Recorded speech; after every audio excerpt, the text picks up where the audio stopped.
Okay, welcome to the deep dive. Great to be here. Today we're diving into a source, a documentary film actually, that tackles some really big questions. Yeah, the fundamental ones, really. Why are we here? What is reality? What's actually going on? Exactly. And this film, it takes a whole stack of scientific ideas, especially from quantum physics, and tries to weave them together with philosophy, consciousness, human potential. It does. It's trying to bridge that gap, between the really complex science and how we actually experience life. It's less about the math and more about the implications. Right. So our mission today is to unpack what the film's really saying. Mm-hmm. Look at his main argument, see how it suggests we might, view things differently day to day. And pull out the practical wisdom, right? What can you actually do with this information, potentially? Precisely.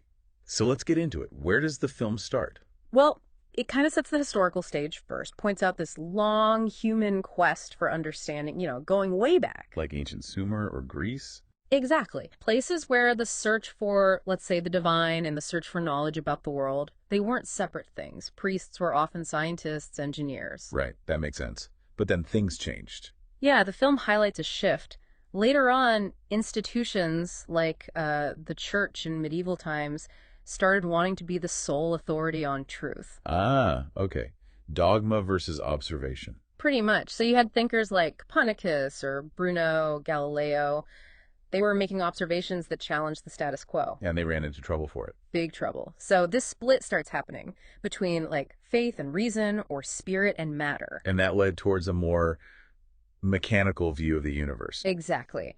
The film talks about the rise of the clockwork universe idea. Thinkers like Descartes seeing the world as this intricate machine. Predictable, understandable if you just knew all the parts. Right. And later interpretations of Darwin kind of fit into that too. Break everything down to its components. But what about us?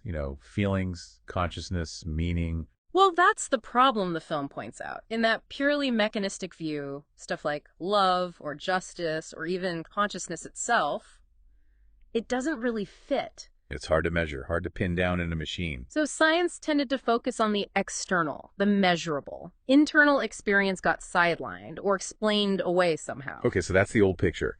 But the film argues that modern physics changes everything. That's the core premise. Quantum mechanics specifically just doesn't fit that neat clockwork model. It suggests something profoundly different about reality. Okay, so let's unpack that quantum view as the film presents it. Less machine, more organism. Yeah, something interconnected, alive in a way, and it starts at the very, very bottom. The smallest scale possible. Right, the Planck scale. The film says that down there, reality isn't solid stuff, it's mostly empty space. Empty space, but things feel solid. Well, yeah, but fundamentally it's described as information patterns in that space, almost like a hologram or this constantly shifting fabric. So things are made of ideas, information. That's the suggestion.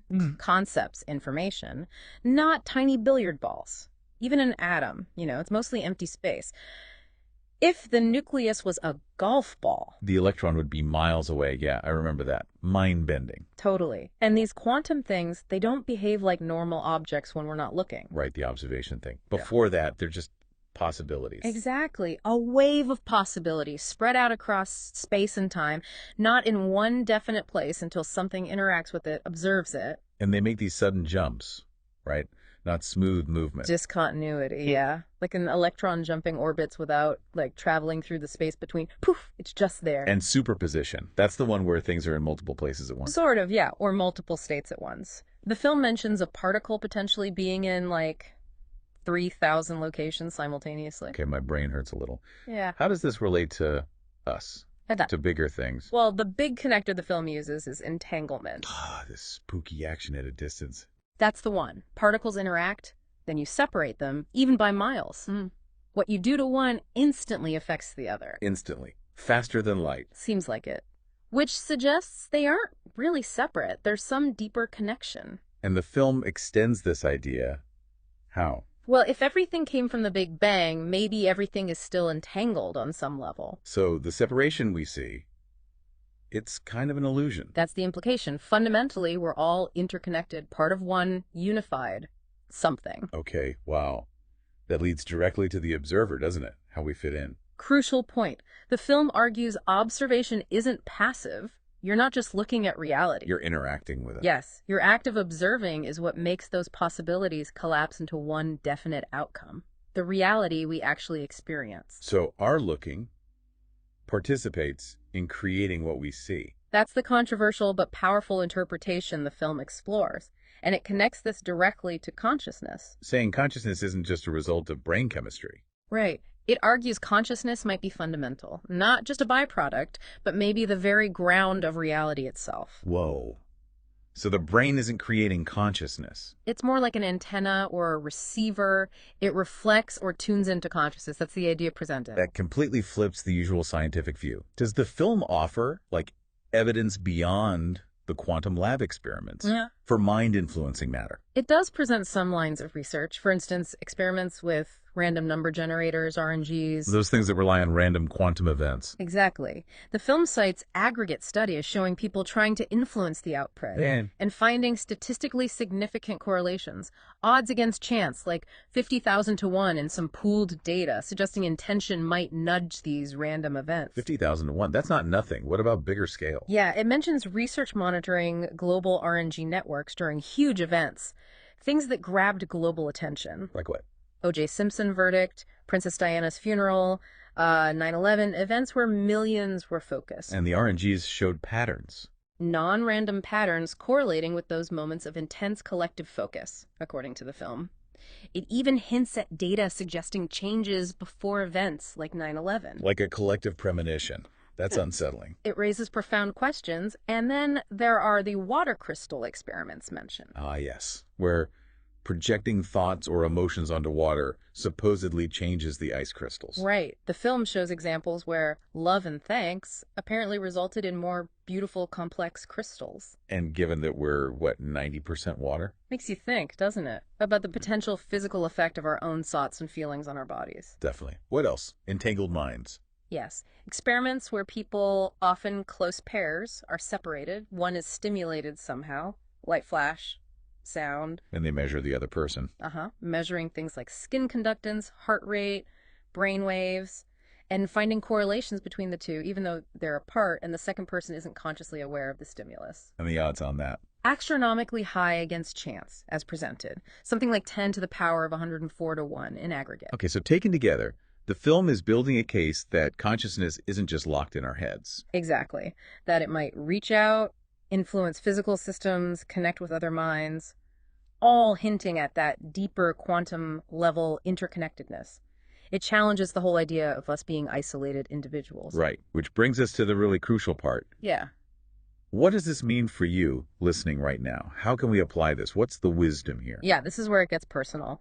The film suggests that if our observation and intention affect reality, then our internal state matters a lot. It proposes that whatever way we observe the world around us is what comes back to us. Our perception, our beliefs, our emotions aren't just reactions. They actively shape our experience. And potentially shape what actually happens. That's the implication. It really stresses the power of thought and belief. Yeah. What you deeply and fully accept within yourself. Especially subconsciously. Right. That tends to become your reality, slowly manifesting day by day. Your brain is kind of designed to make your internal thoughts feel incredibly real. More real than the outside world sometimes. Especially with focused intention, yeah. But there's a catch, right? Our brains are also really good at running old programs. The past. Exactly.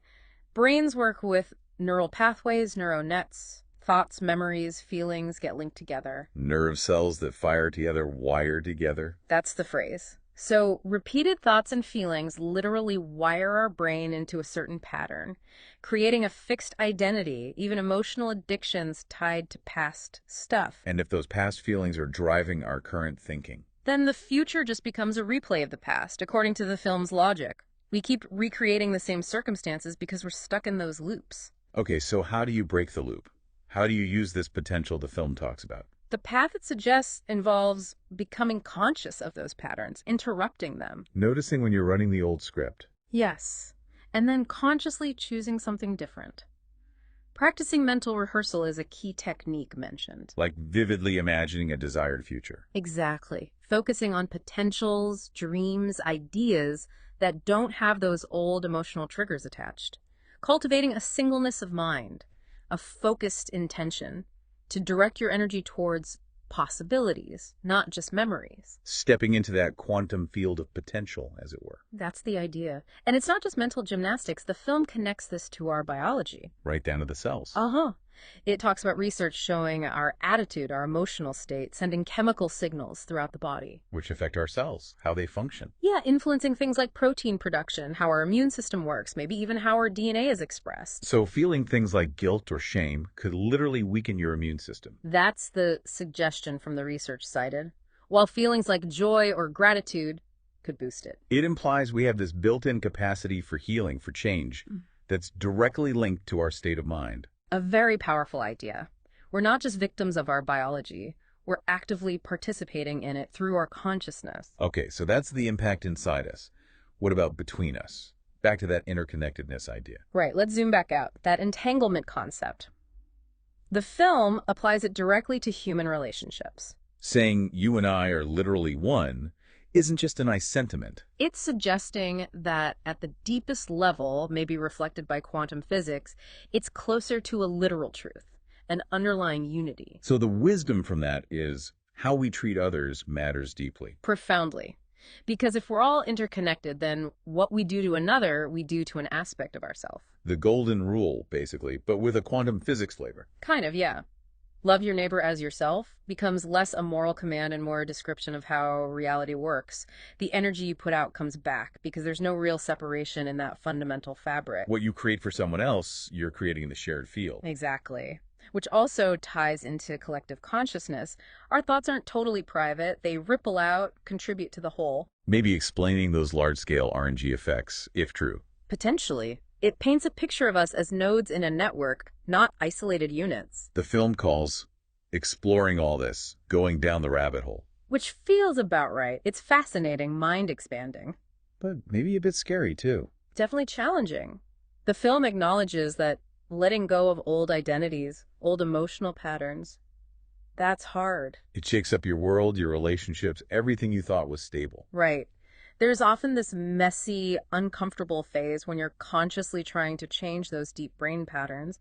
It's easier to just snap back to the old familiar, even if it's not serving you. A lot of people probably do retreat back to what's known. It takes persistence. Yeah. But the film holds out this incredible potential if you stick with it. Like what? Literally rewiring your brain, opening up to totally new ways of seeing and feeling, accessing parts of yourself, maybe even abilities that are dormant. Unlocking potential within our own biology, our DNA even, for healing and transformation. That's the promise held out. So, the ultimate wisdom here, it's about recognizing reality might be more fluid, more responsive to us. Yeah, more malleable than the old machine view allowed. Recognizing our interconnectedness, the power of our internal state. And using that understanding to move beyond just reacting to life. To shift from being defined by the past, by limiting beliefs and addictions, towards actively creating our experience. And contributing to the collective reality in a more conscious way.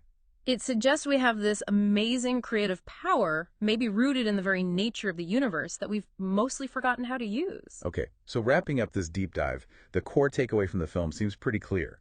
Your reality isn't just some fixed thing out there. Yeah. It's deeply intertwined with your consciousness, your focus, your feelings, your intentions. You're connected to everything, and your inner world is constantly shaping your outer world. It's a radical shift from how we usually think. Definitely challenges that old mechanistic viewpoint and tries to build a bridge between science and, well, deeper human experience. Which leaves us with a final thought for you, the listener, to really chew on. If this perspective holds water, if you really do have this capacity to influence reality and you're fundamentally connected to everything, then why do you so often feel the opposite? Why feel powerless, separate, stuck? how far down that rabbit hole are you willing to explore to find out what you're truly capable of and to live from that deeper nature? Something to really consider. Indeed. That brings us to the end of this deep dive. Thanks for joining us.